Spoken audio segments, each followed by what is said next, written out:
Welcome to the Chronological Christie podcast, in which a long-time Agatha Christie collector and her Christie novice husband discuss the works of the Queen of Crime in publication order.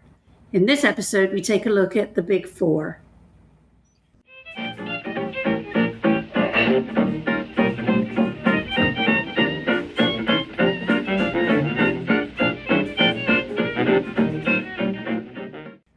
Welcome to the Chronological Christie podcast. We are your hosts. Gillian Porter, a long-time Agatha Christie reader and collector. And her husband, Alan Porter, who after almost 40 years of sharing a house with Agatha Christie books, has decided that he should read them.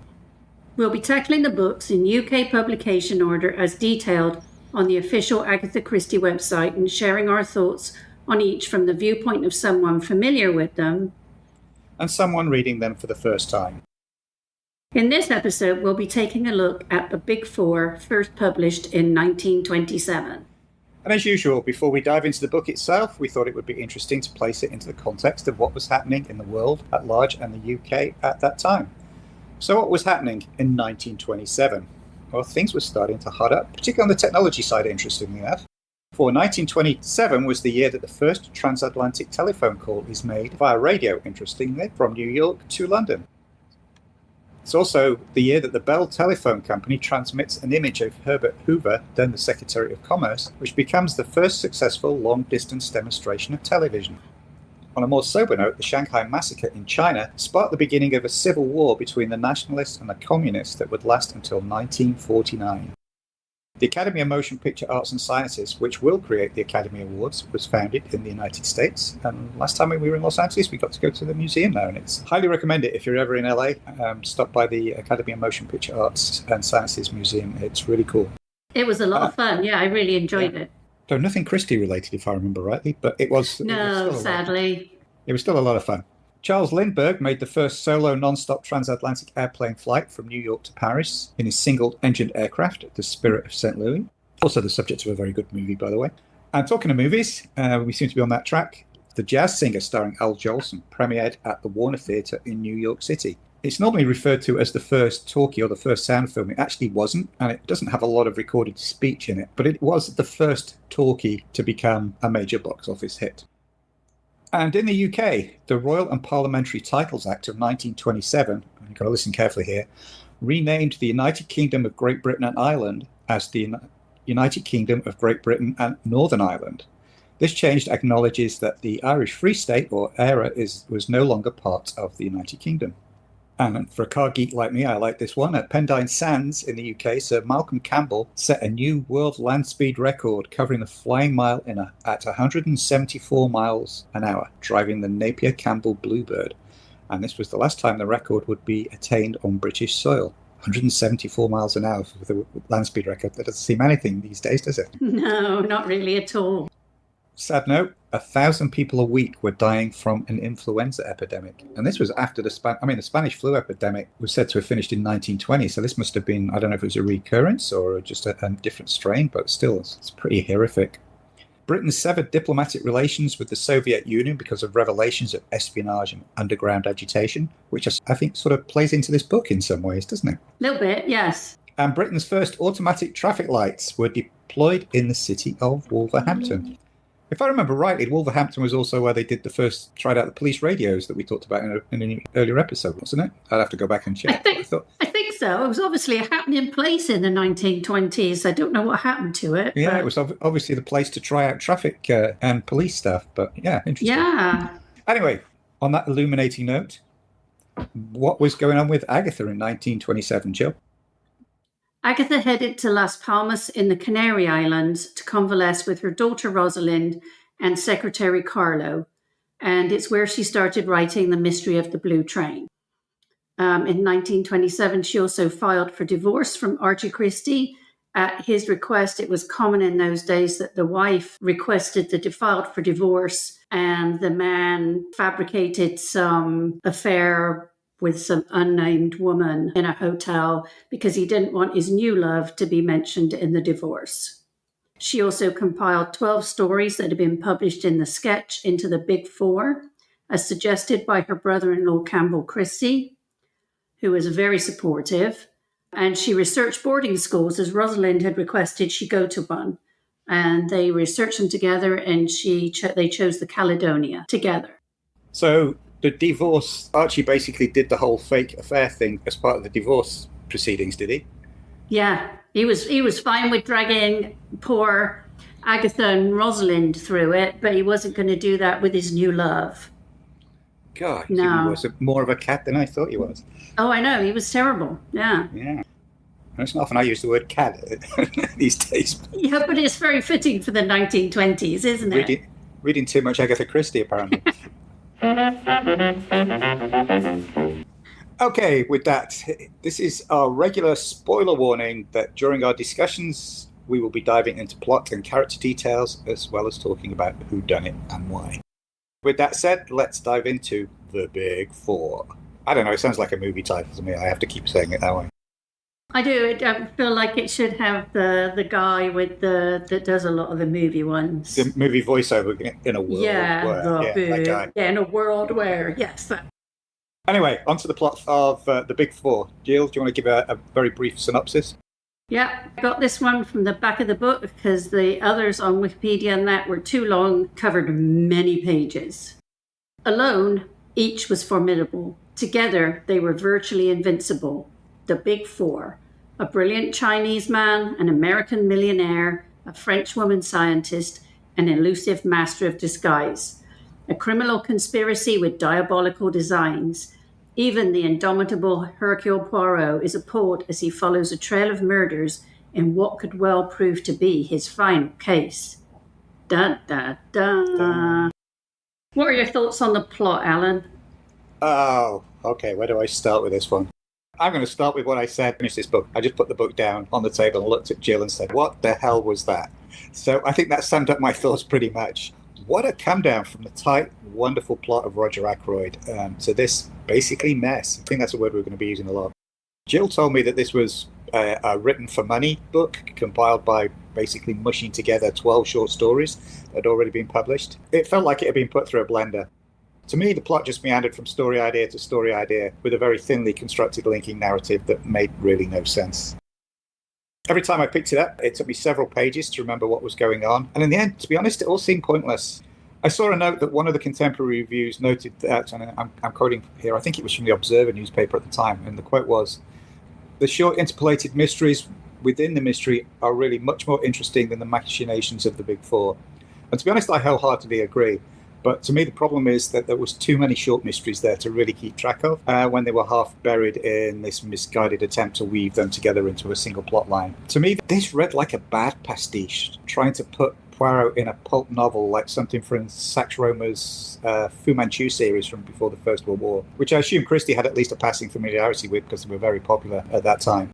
And a few days later, when we were out for a walk, I suddenly said to Jill, one thing that struck me after finishing this book was that I've learned pretty quickly that with Christie, you have to pay attention to every detail, as it may turn out to be important. But with this one, it took me a while to realize that in general, the short stories it were based on were not that important to the overall plot. Some of them contributed the odd clue or piece, like one of them, the only thing that came out of it was that you could identify number 4 by his habit of breaking bread into little nodules or crumbs that he would then use to mop up his food. But the thing is, I suddenly realized that I could read those individual short stories and move on without having to worry about trying to remember all the details, which I think devalued the book as a whole. Yeah, just did not read like the Christie I've come to know over the last several months. Anyway, enough of me waffling on about why I didn't like this book. Jill, what did you think? Well, to be honest, I don't really have too much to add, other than I found it a quick and easy read, and it didn't seem as bad as I remembered, to be honest.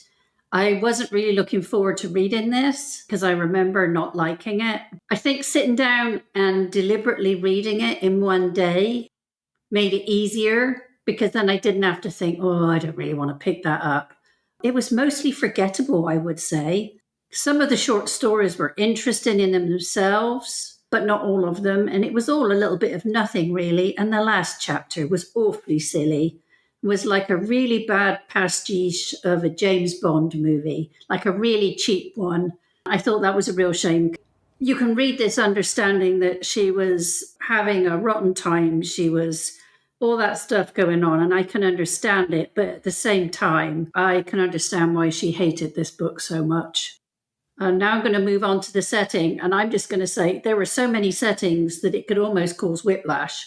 And I ended up with no sense of place at all. We were popping off to different places all the time. And I just didn't get a sense of place at all. How about you, Alan? Yeah, I agree with you. I mean, with it being basically 12 different stories, you've got at least 12 different locations for those, plus the various locations as the main plot moves around. So we never really got to spend time in a place or her describe a place to actually give a sense of place, of where the overall story was set. It just bounced from location to location to location to location. And none of them really felt very distinct, even when they were talking about the Ardennes forests or the Italian mountains at the end. To be honest, they were just names rather than feeling like you're in a specific locale. I agree with you, yeah. And I don't think that helped my feelings about the book, because I never felt grounded in the story, because it was just bouncing. Exactly. Yeah, exactly. I never felt grounded in the story. That's great. That exactly describes how I felt. Thank you. You're welcome.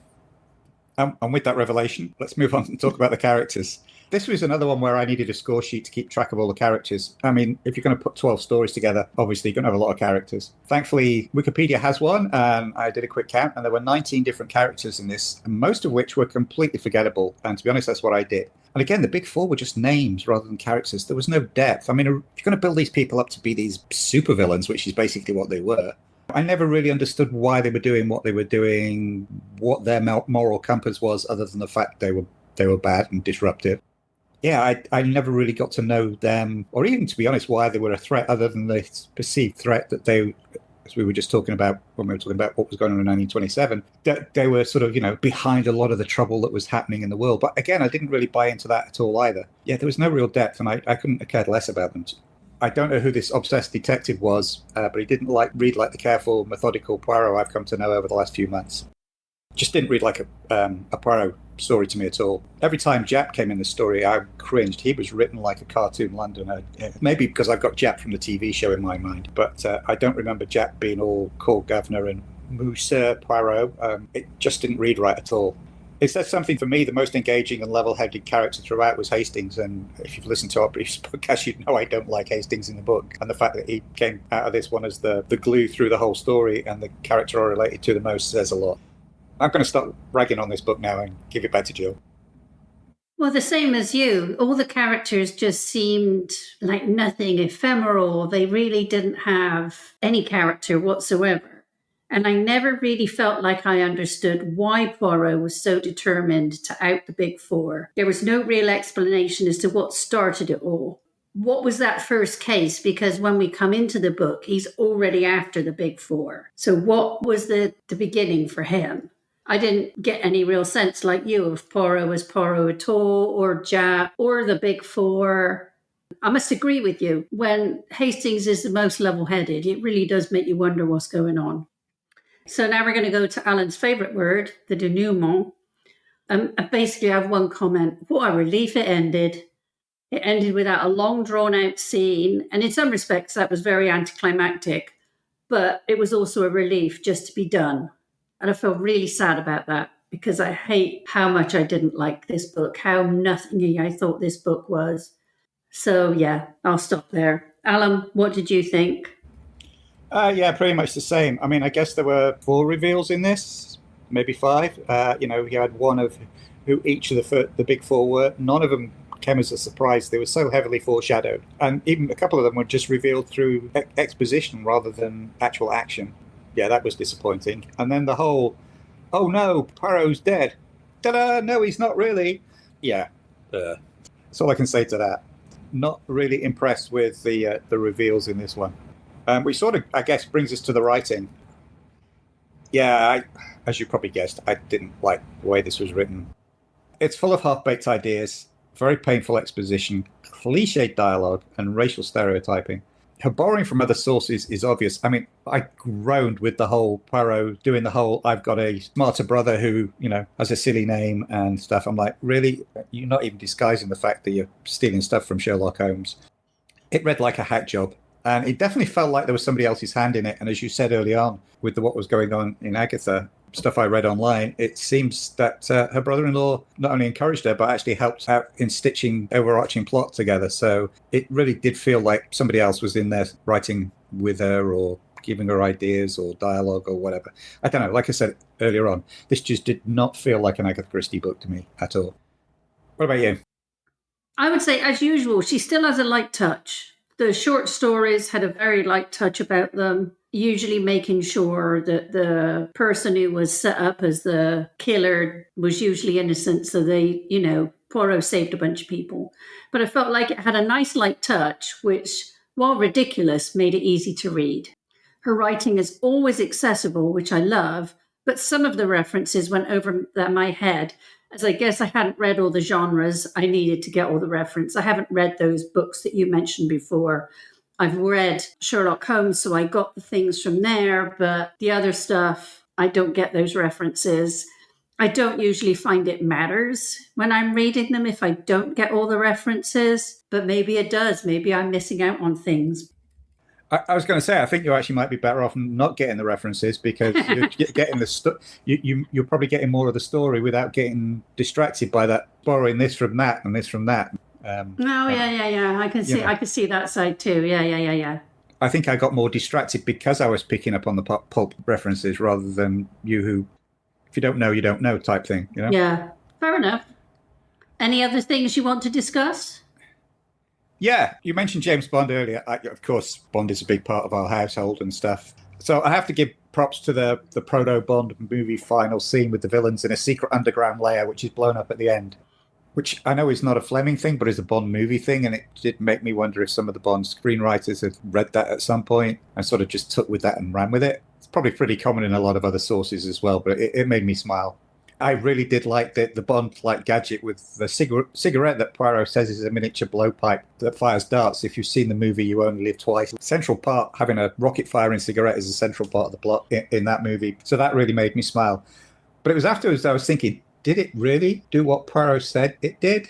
Or was he just bluffing? That maybe it was just an ordinary cigarette, but he said it was a blowpipe. I don't know. Interesting. I wondered that too. And I love the fact that towards the end that she basically hints that the big four are playing around with atomic weapons and laser beams. Although she doesn't actually use that terminology, it's clear from our perspective that's what she's talking about. So I thought that was, as well as being impressively prescient, which is not easy to say those two words together, it was an indication to me that she was really keeping abreast of the latest scientific thinking in her research before she's writing the books, or she's doing a lot of reading around that. Having been at Greenway not long ago and walking around the library there was an eclectic mix of books and titles at Greenway, so it made me wonder if they had some of the latest scientific journals or whatever, but I thought that was very impressive. For me, that was actually the most impressive part of this book, was that note that how on the cutting edge of scientific thinking that plot device was. Anything else? Just glad it's over. Well, the book's over, but we have to get to the adaptations next.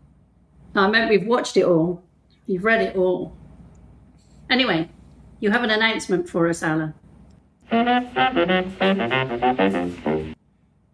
Before we move on to discussing the adaptations, we'd want to take a quick break to tell you about our new Patreon account, where you can now get early access to our podcasts.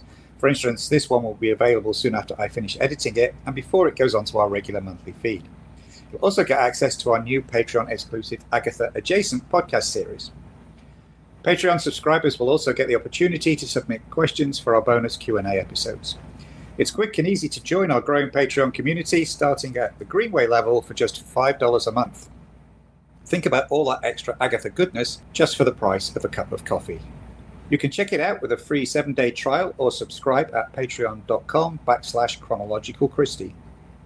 Thanks to those people who've already subscribed, and thank you for your support. We look forward to joining you there.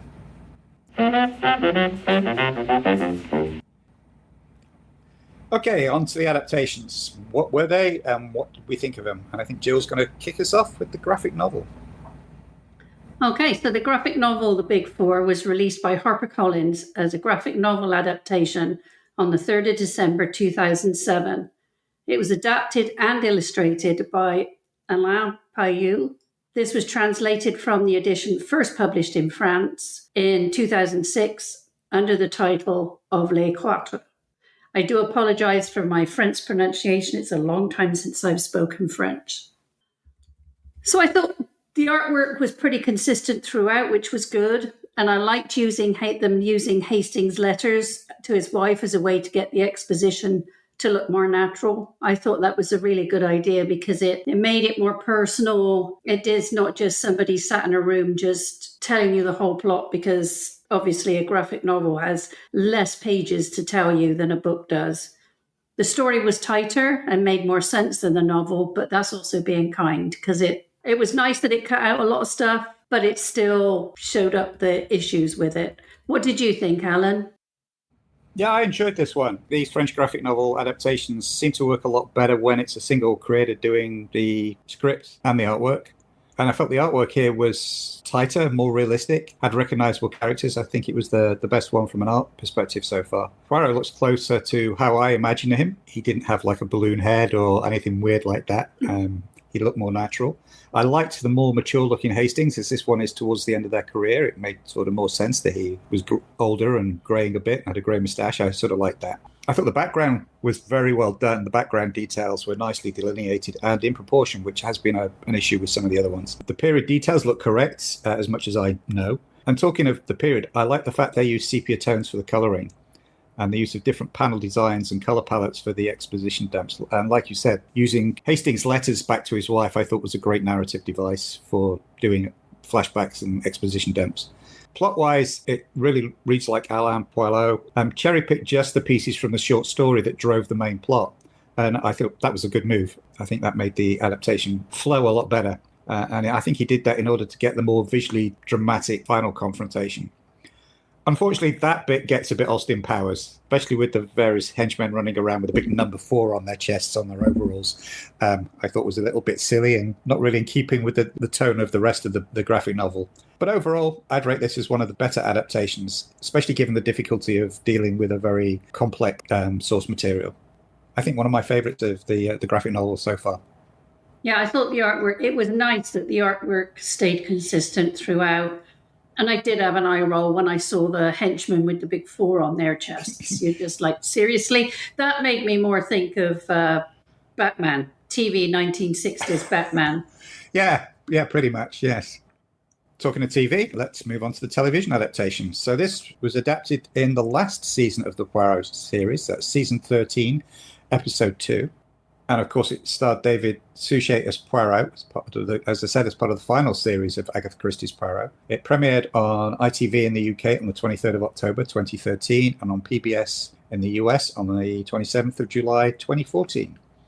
This one brought back Suchet's former co-stars Hugh Fraser, Philip Jackson and Pauline Moran, who reprised their roles as Hastings, Jap and Miss Lemon, or Miss Lamont.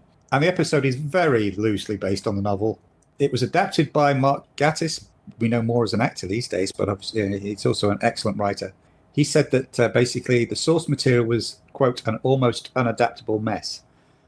So what did I think of it? I think Mark Gatiss did an amazing job in stitching together pieces of the mess to weave an entertaining story that kept my attention. This was a very big jump in the series chronology for me, as this was moved to the last season, and everything else we've been watching has been around season 4 or 5. So I was a little thrown by the fact that Hastings and Miss Lemon and Jap were not around, and then they sort of came in and out. I had no idea who the butler was. And of course, the apartment looked very different. So it sort of threw me for a little bit. To be honest, I didn't like that different visual tone and visual palette. It all seemed very dark.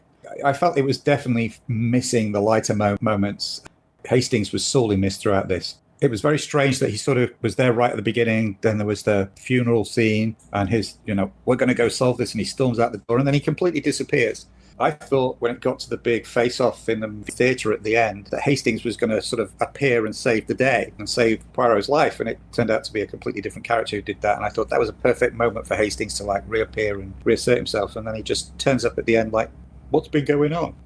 Seemed a complete waste of Hugh Fraser and the character by not having him in towards the end. The reordering and piecing together selected incidents from the novel worked well. I liked actually the introduction of the reporter. That again, I think that made the plot feel more grounded. And I liked mentions of the characters. own feelings that they were like living in some sort of fantasy case, that this wasn't the normal thing and this was very strange to them. And again, they kept referencing it to be more like a Bulldog Drummond story, which in the 1930s would have made a lot more sense. Like I said, the 1920s one I felt was very Fu Manchu. This one did feel a bit like a 1930s Bulldog Drummond radio adventure that they were living through. Yeah, again, like the graphic novel, overall much better than the book, and a brave effort to build something out of a difficult source material. But it had its downside. Brave attempt, but not a standout for me. Joe, what did you think of this TV adaptation? Well, it was definitely better than the book, for sure. But I do have a problem with the whole seriousness and dourness of the later episodes that move so far away from her light, slightly humorous writing. It really missed Hastings working alongside Poirot. It just came out, to me, as grey and joyless, which is the total opposite of the feel of any of her books, in my opinion.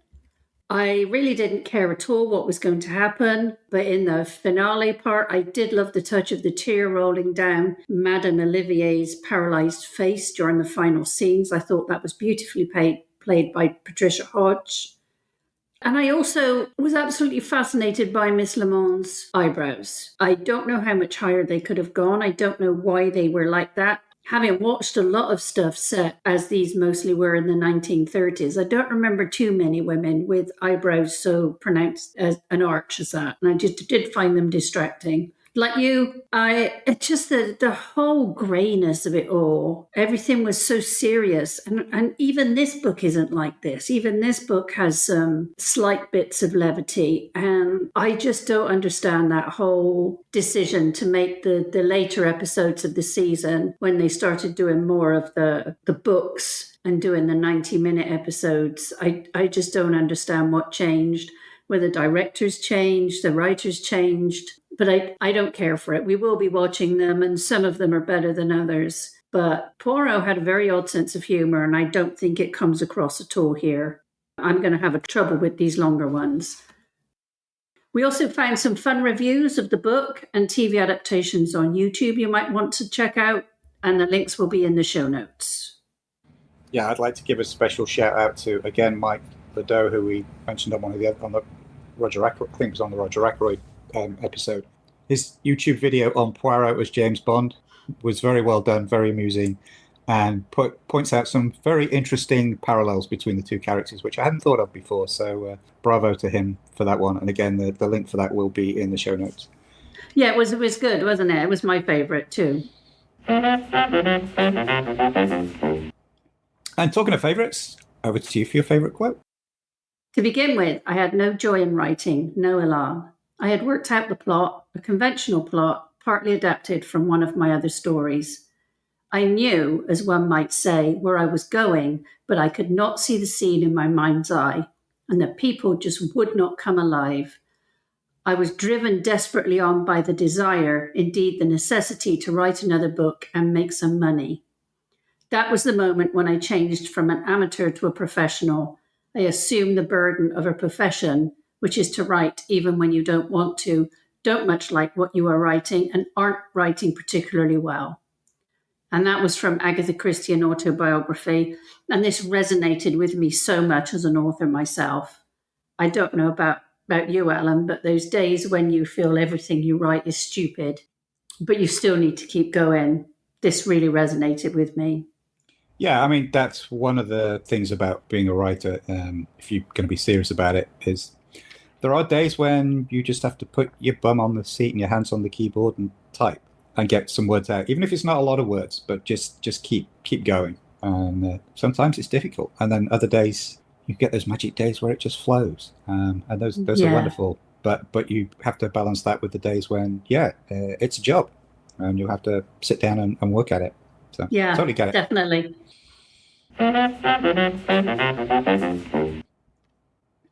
Well, thanks for joining us for this episode of the Chronological Christie podcast. If you would like to leave a rating or a review on your favorite podcast platform, that would be great. And thanks to all the people who have done that already. And don't forget to subscribe so you don't miss out on future episodes. If you'd like to discuss any aspect of this episode, you can message us on the Chronological Christie Instagram account, a link for which will be in the show notes, or you can find us on social media. Jill, where can they find you? I can be found on the Chronological Christie Instagram account, and we also now have a TikTok account under Chronological Christie. And I also have an author TikTok under my pen name, Gilly Kent. How about you, Alan? Well, I can be found on most social media platforms just by searching for @AlanJPorter or via my author's website at alanjporter.com. And if you want to keep up with our various writing projects, you can sign up for a free bi-weekly newsletter at alanjporter.substack.com. The books discussed on this podcast can be found on a dedicated Chronological Christie section of our online bookstore at bookshop.org. The link will also be in the show notes. Please join us for our next episode where we will be discussing the mystery of the Blue Train. We look forward to you joining us.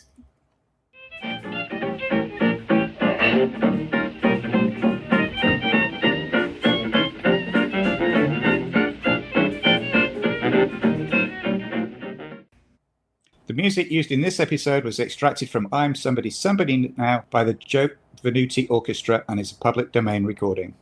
The Chronological Christie podcast is a production of Megrin Entertainment, a division of 4J's Group, LLC.